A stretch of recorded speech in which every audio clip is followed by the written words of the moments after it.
Siyempre.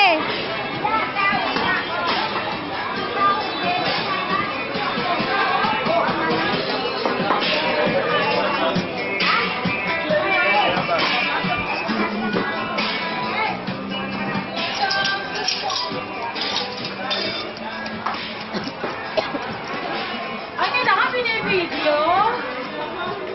Docu yan, docu. Para saan yan? Sa uling ano, requirements ko sa trabaho. Ulit pinagtrabahuhan. Kasi diba nagtrabaho siya dyan bago siya mag-call center. Paano ko ba yun nila? Tara. Ano, bawas mo lang ako naman.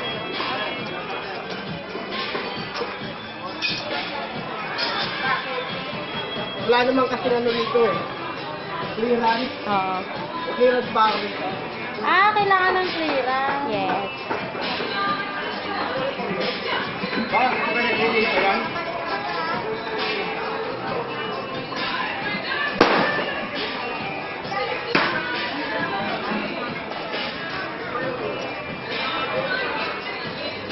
Ano, call center na siya?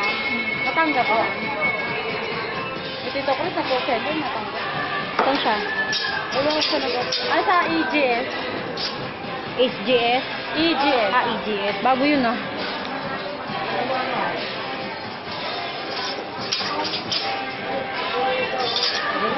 Okay na?